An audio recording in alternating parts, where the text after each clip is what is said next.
Саламатсыңар урматтуу жолдоштор. Бүгүн биз силер менен кайрадан кыргыз элинин улуу Манас эпосу жөнүндөгү көрсөтүүлөрүбүздү улантабыз. Мен мурунку көрсөтүүлөрдө айткандай, Сагынбай Орозбаковдун вариантынын негизинде 5 томдуу роман жазганмын. Ал китебимди мен Кыргыз Республикасынын Билим берүү жана Илим Академиясынын экспертиза текшерүүсүнөн өткөзүп, мына алдыңарда китептер өткөрүп, бул китептерим азыркы учурда Кыргыз Республикасындагы бүт мектептердин программасына Манас эпосун окууда кошумча окуу куралы катары сунушталган. Мындан тышкары мен 8-11 класстын окуучулары үчүн мындай кылып окуу дептерлерин дагы түзгөнмүн. Бул окуу дептерлер дагы Билим берүү академиясы тарабынан мектептердин программасына киргизилди. Андан кийин мен кыргызча жазган 5 томдуу романымды орус тилине которуп, 2 варианттын epos-manas.com сайтына койдум. Кимде ким кааласа ошол жерден аны сатып алса болот. Азыркы учурда мен Семетей эпосу боюнча чыгармамды жазууга антип, азыр Семетейдин 2 томун жазып жатам. 1 томун бүтүрүп, ал дагы Билим берүү академиясынын текшерүүсүнөн өткөрүлүп, ал дагы мектептер программасына кошулду. Ошондой эле мен эпосубузду кеңири жайылтуу үчүн азыркы көрсөтүп жаткан ушу видеороликтеримди орус тилинде дагы кайталап көрсөтүп жатамын. Бул орус тилдеги видеороликтер 112 тилдеги субтитрлермен коштолуп жатат. Мунун өзү дүйнөнүн кайсы жеринде адам жашабасын, ал өзүнүн каалаган тилинде азыр менин романымды көргөнгө алга мүмкүнчүлүк бар дегенди түшүндүрөт. Мына мен кыскача айтайын деген ушул. Мен өзүмдүн романымды жазып окууну улантайын. Ой, токтой тургула, эси чыкты Жакыптын. Кетпегиле, балам барган тоолор бул жерден бир топ алыс. Балким жолду алар кандайдыр бир кырсыкка чалдыгып, ошонун айынан кечигип жаткандыр. Дагы бир күн аны күтө тургула. Жок, биз азыр кетебиз. Өжөрлөндү Тижелик. Урматтуу элчи, түн кирип калды. Анын үстүнө эшикти нөшөрлөгөн жаан жаап жатат. Азыр жолго чыксаңар, өзүңөр кыйналасыңар. Ошондуктан бүгүн ушул жерде эс алып, эртеге сапарга чыктылар. Ага чейин Манас да келип калат. Эгерде ал келбесечи, кыжырданды Тижелик. Балам эртеге келбесе, анда мен силерди жолдон тоспоймун. Аргасыз жооп берди Жакып. Эшикти шатырап жаап жаткан жамгырдын үнүнө бир аз кулак салып турган Тижелик оор үшкүрдү. Жамгыр чындап эле катуу жаап жатат. Ойлуу сүйлөдү Кутай. Жолго азыр чыксак, шорубуз кайнай тургандыгы айдан ачык.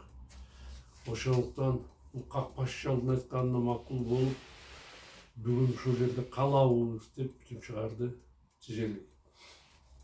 Жакып ойлогондой, Манас айылга келе жаткан жолунда эч кандай кырсыкка учураган жок.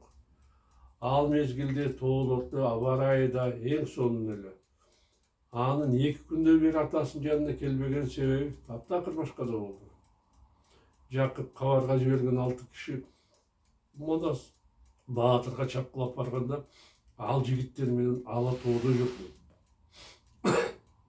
Мергенчиликтин кызыгы менен алар тоонун издеп бийигин, тозмолоп атып кийигин, кырга чыгып алышып, кыйкырып айгай салышты. Аларды араңдан зорго тапкан 6 чабарман көк бетегели дөбөнүн түбүндө аккууланы минип ойлуу турган Арстан Манастын алдына барышты.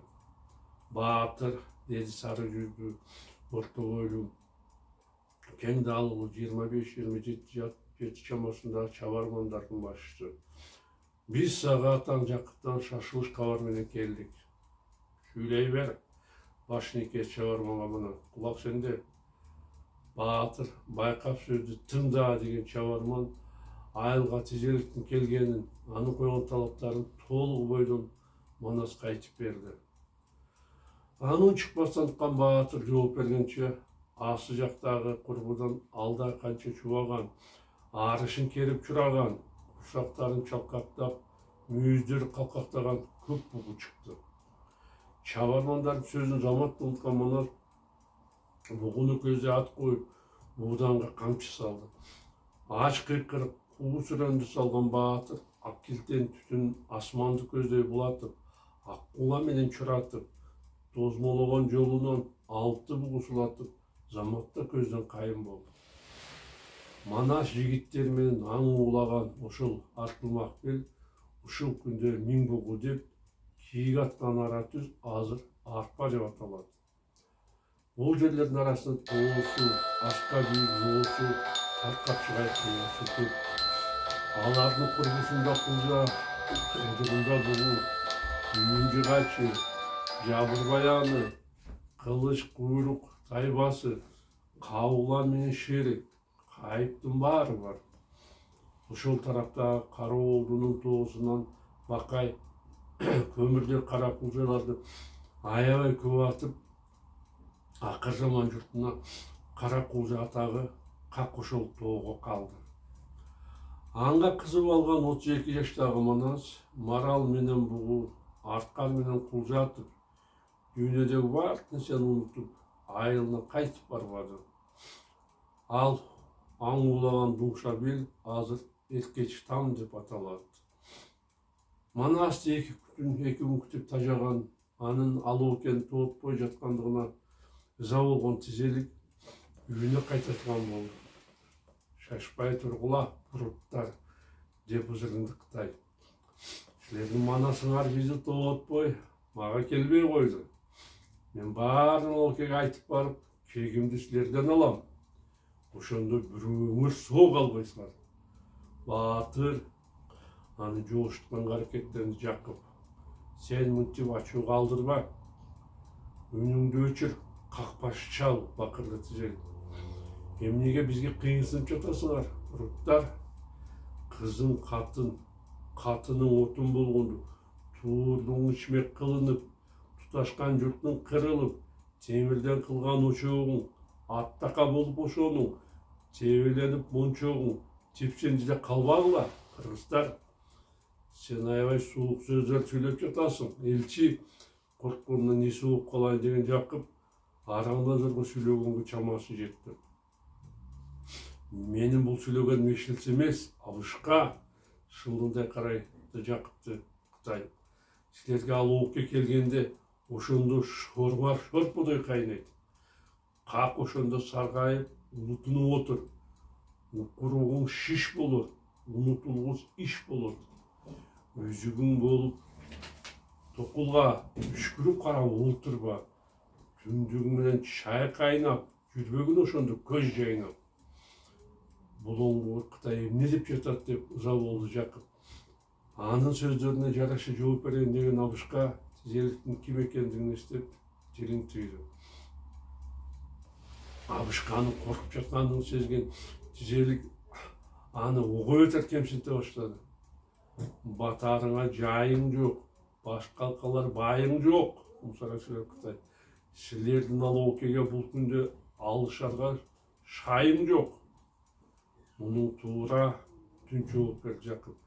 Ошондо чаңгараңың чагылып, чаңтуңдун баары чабылып, журтуң баары сабылып, көрөлөгүн көрөрсүң, жакшылыкчы жарашпай, жамандыкка күнөрсүң.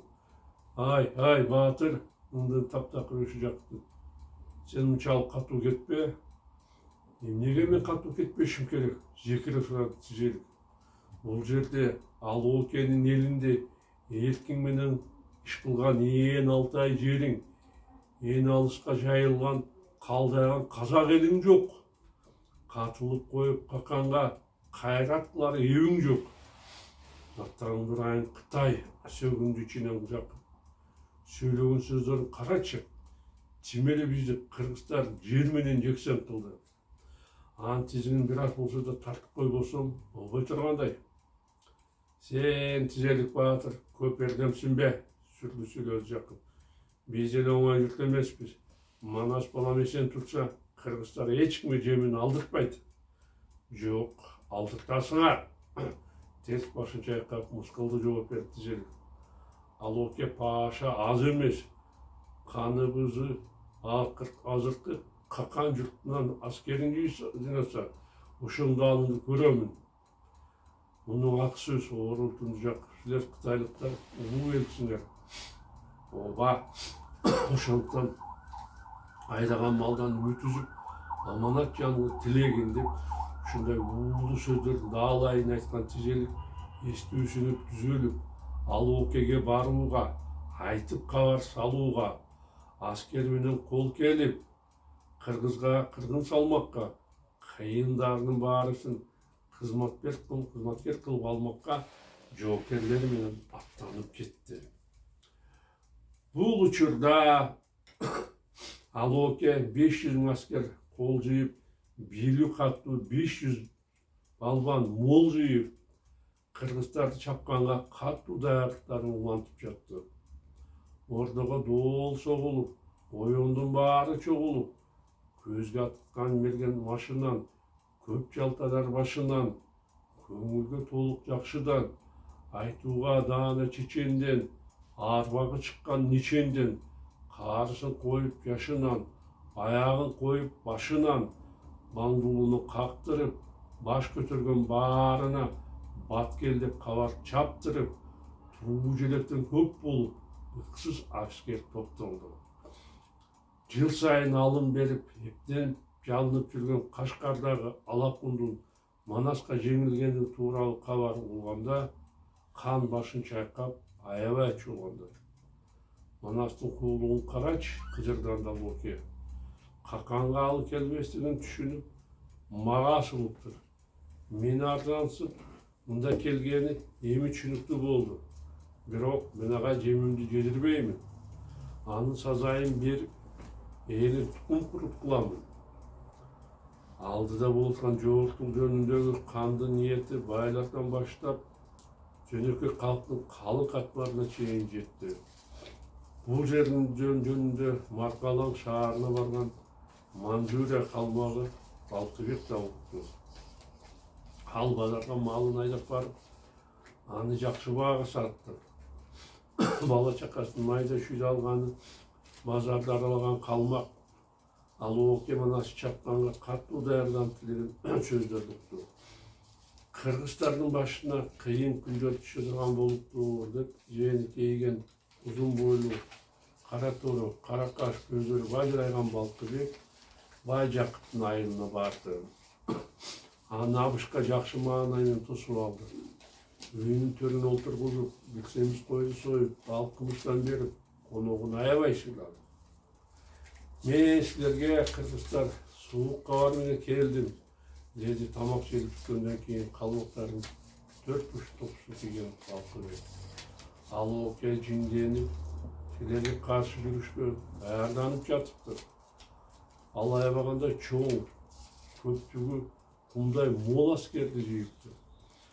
Колдун ичинде алачыктай күч салган, ачууланса токтолбой, ала тоону бир салган чоң баатырларды, албандар көрдүм. Сен чын айтып жатасың, таң калды Жакып. О, бабай, бир салып тоону жок кылган, ташты чапса чок кылган, алыптын көрдүм сонунун. Мен күрсүлөрү, өгүздөй күчтүүлөрдү, ажыжак айбаттуу түстүүлөрдү, аянбай чыгып майданга түшчүлөрдү да көрдүм. Ал оке эмне максаттан мындай көп колду жыйнаптыр? Өңү озоро түштү Жакыптын. Баары силерге кекенип, Манасты өлтүргөнгө аттанып жатышыптыр. Букактана жооп берди Балтыбек. Ушундай чоң апааттан коркуп, силерге кабарлаганы келдим. Эми кандай кылабыз? Аларга каршы кандай амал табабыз деп силерге жеттим. Аларга тең келсе, бир гана Манастын алы жетет. Туура, деди Жакып. Ал окен Манаска да тоқтатылды. Ал қайда? Уға кеткен. Емне? Таң бақын. Уғда дейсіз бі? Ақсақал. Оға. Сілер ал окенің жеріне келсіңер. Андан корпустан Манас қантуға кетіп қалды. Білбеймін. Қыжырданы жауап берді Жақып. Аға Жалтық деген Балқыбек барын айттырбай үшінді. Ушундай опурталды мезгилде эшинетен кенебестен мергенчиликке кетип калган Манастын жоругуна таңдалган калмак башын чайкады. Эми кандай кылабыз? Эмгекти тартып кыйлабыз. Сыр бербей сурады Балкыбек Жакыптан. Ал оке улук кан экен. Азыр андай элде жок. Карап турсам чыгабы дейм каргаша. Себеби Кытайдын аскери аргын мол экен. Алар тез аранын ичинде жетип келет деп ойлойм. Жеңетекке жармаша. Мен да ошондой ойдомун. Кабарды барып ким берет? Кийикке кеткен Манаска. Чабылып кетсе Кытайга ааламга болобуз тамаша. Ооба, он топшу берди Жак. Эгерде Манас исен аман кайра келбесе, ал окен аскери бизди бүт чаап таштайт. Туура ушто досунун сөзү. Балкыбек. Ал окен аскери арбын. Алар аял уял кылбастан азыр келип чаап алса, бул дүйнөдө силер арманда кетесиңер.